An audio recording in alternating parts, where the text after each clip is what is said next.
like, I've never doing been like on a YouTube video.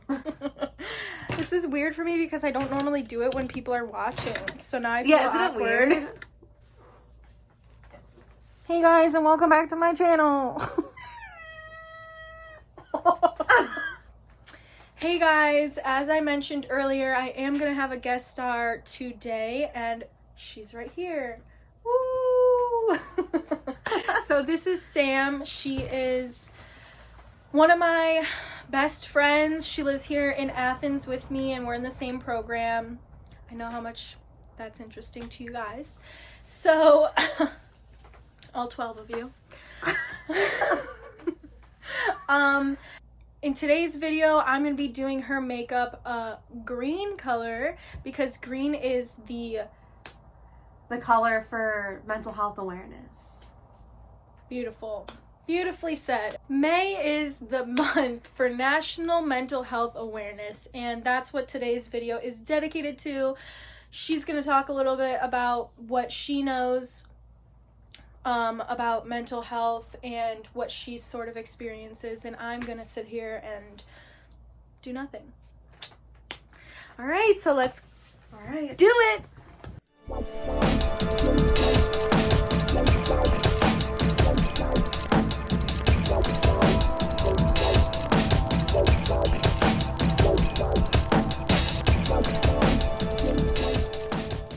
Whatever you Honestly, do, it'll be great. I know. Okay.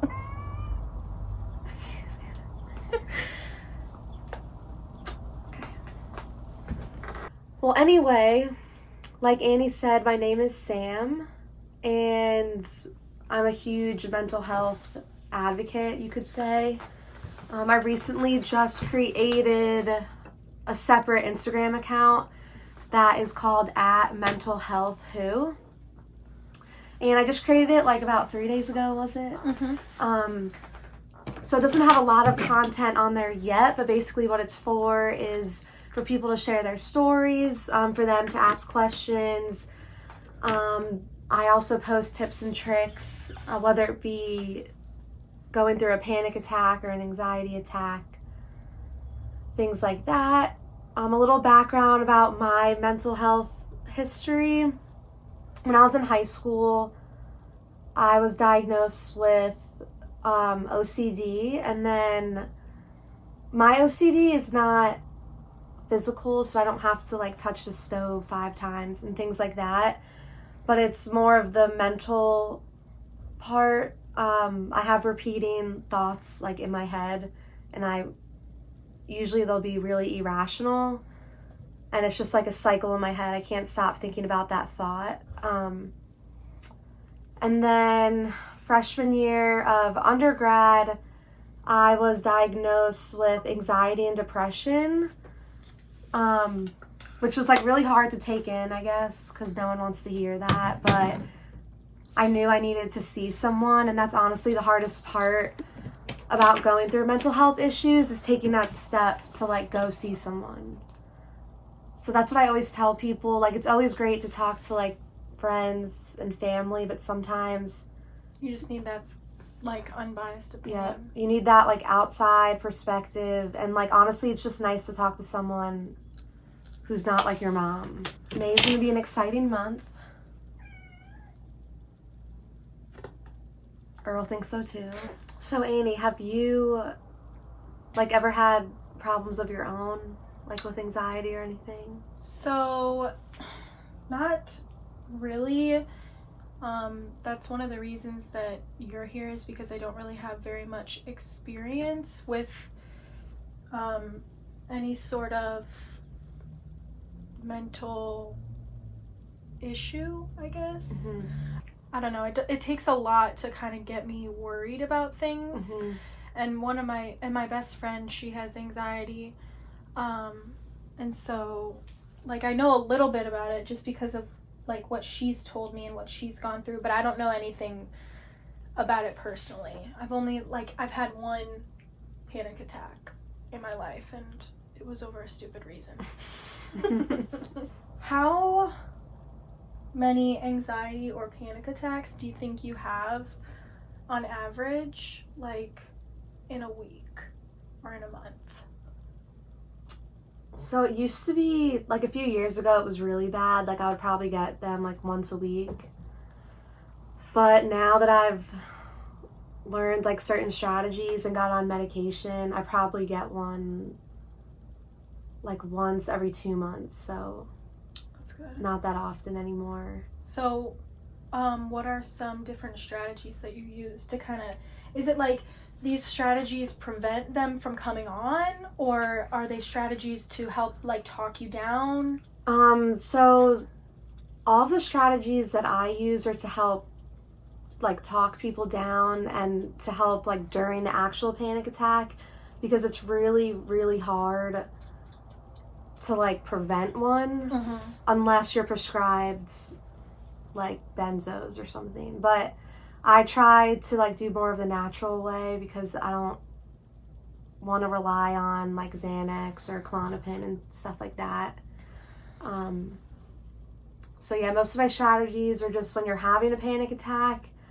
The number one thing I think that is important is to acknowledge that you're actually having one. I know that sounds dumb, but like it's really scary when you're not sure what's going on. So if you like tell yourself, okay, this is what it is, like it's like self-assuring, I think. Then after that, what I do, usually you will have a buildup of emotions. So I sometimes cry or scream into a pillow, whichever one works for you. Then you can also take ice cubes and put them in your hands. It kind of distracts your brain and focuses on the pain that your hands are going through rather than your actual panic feeling. You could also place those on the bottom of your feet too. Those are like 2 sensory inputs that are really good for that. And then lastly, I use a lot of essential oils, not only in my diffuser, but I'll actually take the oil and like rub it on my temples, my wrists. I'll usually use lavender and eucalyptus just because those are kind of calming and those have worked best for me. Those are like the 2 essential oils that are meant for soothing and things like that. So I definitely recommend those too. And then eventually your panic attack will be over. It depends like on the person. Okay. Some people, it's weird because mine only lasts like a few minutes, but I know people that have gone through like 30 minutes of that. Wow, that's and crazy. I can't imagine like, because it's hard to differentiate like the one that you had, like between like a heart attack and especially for your first one, it's like scary. So I have a question. How long did it take you to kind of, so you were diagnosed when you were a freshman in undergrad, but do you think that you had like anxious tendencies before that, or like you just didn't know that you had it?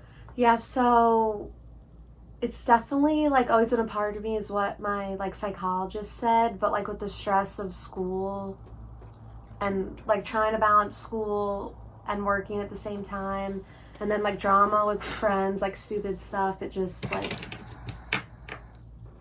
it like escalated. Okay. Yeah. But everyone has a little bit of anxiety, I would say. I agree. But the biggest thing of why I like made this page, this Instagram page, is because people are really embarrassed to talk about it. And like that used to be me. Like probably 3 or 4 years ago, I didn't want to tell anyone because I was embarrassed. But then when I started writing things down in a journal, I was like, I think this could benefit other people. Okay. So I decided to share my experience with the world and just help others like own who they are and not to be scared or embarrassed. That's really awesome. So Annie, have you ever heard of smiling depression? No, I don't think so. Okay. Is it a common term? Not really. Okay. So I was reading this article like last year, and it was all on smiling depression, which is what a lot of people do. And what that is they'll walk around, they'll go to school, they'll go to work, they'll carry on their day-to-day life, and those are the people that always like have a smile on their face. They seem like the most happiest people, and those are usually the people who deep down have like stuff they're dealing with like mentally. So it's important to realize that depression doesn't look like just a sad person. Yeah, like you can't tell if somebody has depression. So that's important for people not just who have mental issues, but also for people who don't, because just like you said, like you can't see it on like it's not something you can see on somebody's face or on someone's body. So it's like really important to kind of be cautious about like what you say around a person, because like you don't know if anything that you say could be potentially triggering. Or definitely, yeah. Even like not mental illness wise, yeah, like you don't know what goes on PTSD between or closed doors. You don't know. So. And then that brings up another topic of like social media. Like scrolling through Instagram to me is very, like it can be depressing. Like to some people. Seeing like all these people who like have all this money or they go on vacation, they seem happy all the time. Oh, and then you kind of like compare it to yourself and you're like. Yeah, that can kind of, I guess, be unhealthy for somebody. Whoa. Who kind of fixates on that type of thing. I like sparkly dresses. Look at Hazel. Hazel. You're so pretty. So this guy that followed me on my mental health page wrote a book about... That's another thing you could talk about. Yeah, he wrote a book about his experience with like suicidal thoughts. And his book is actually on Amazon. It is called Living with Suicidal Thoughts, A Piece of Hope. And I haven't read the book yet, but you can get it on Amazon, and it just seems like a really informative read. Based on his profile that I've seen. So back to the point of this is that after I noticed he had written a book, I'm also in the process of getting a book published on mental health issues and the stigma that comes with it. So I just DM'd him like a nice little message. I was like, hey, your book seems really interesting. Can you give me any tips on like how to get my book published? Because I have no experience when it comes to this. And I had been working with a publisher, but they can be like really expensive, and like with this whole quarantine, like everyone's out of jobs. So he's emailing me right now. He just asked for my email where he should send his like notes pages to. So I'm really excited because I hope this will help me self-publish, because that's what he did. He self-published it. But you have to go through like a company to get the manuscript, and then of course like an illustrator to do the cover. So a lot of work. Yeah. How long have you been working on your book? For the past 2 years, 2.5. Okay. And at first, this was like my journal that I was talking, This was like my journal that I was talking about earlier. It was like more of like a coping mechanism for me to write things down. And then one day I was just like, I'm gonna share this. Hopefully, fingers crossed, when should we expect the book to be out? I'm hoping by January of 2021, but we'll see. This whole like quarantine thing really messed a lot of things up, so. But it has given me a lot of time to like revise stuff for the manuscript, which is good. So do you have a manuscript already? Or it's like still, is it in its final stages, or it's still being edited? It's still being edited. Okay. But then the next step will be like to have a final manuscript and then get it published. It's hard to do like other people's makeup because I don't know how hard I'm pressing on your face, and well, it doesn't hurt. Well, that's good to know that I haven't been hurting you this whole time. Does pressure matter? No. I mean, in this specific instance with this pencil it does. So what is this right now? This is a jumbo eye pencil in the shade Cottage Cheese. Ew, I hate cottage cheese though. When did I? Cottage cheese and goat cheese are the two cheeses. And brie. Brie's not very brie. good. I only like it if it's like really warm. Melty. On a cracker. But like if it's brie cold, it tastes like feet. What feet would Socks. taste like. Like if you put a dirty, sweaty sock in your mouth, that's what brie tastes and like. Goat to me is like a dirty sock that's been in a jockstrap. Yes, or under someone's armpit for a week and then you take it out. Ugh. And the thing about the thing about cheeses with such a pungent taste is like you can't get that taste out of your mouth. I know. For a long time after that. Like you have to chug like eat a bunch of different stuff and then chug a bunch of it's like it's so hard because even the smallest amount, it's like when you get soap in your mouth. Like it's just there. It's like in your taste bud. This went from mental health awareness to cheese. Priorities. Neither of us are experts.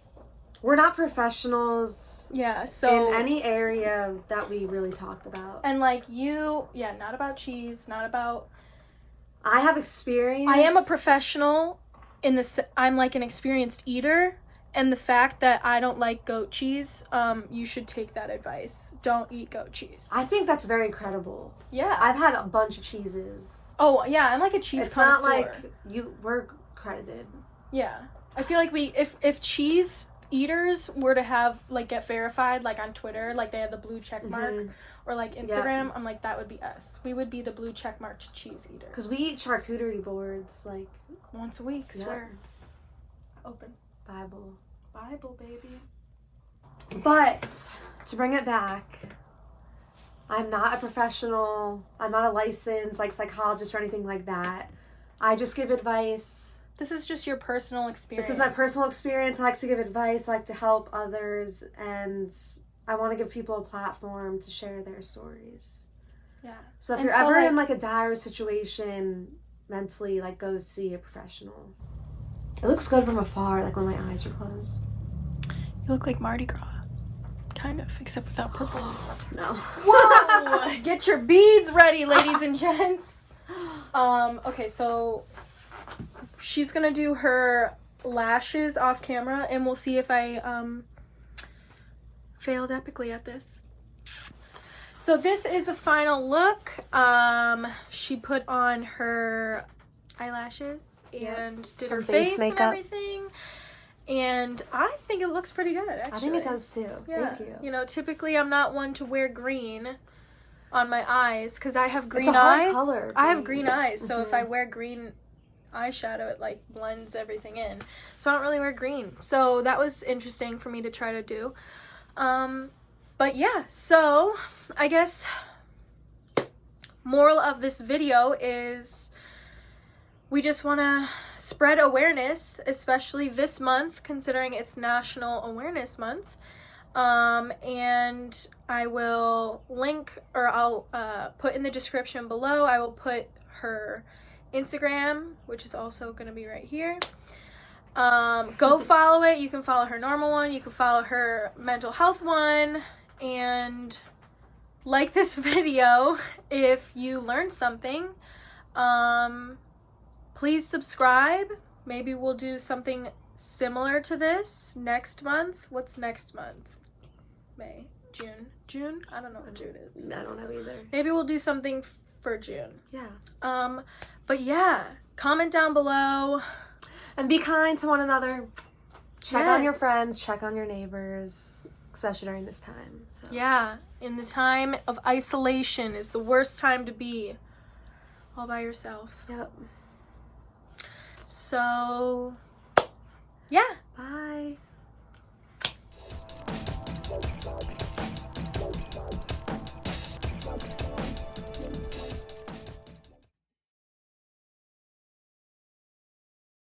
And May is the month, the national month for health.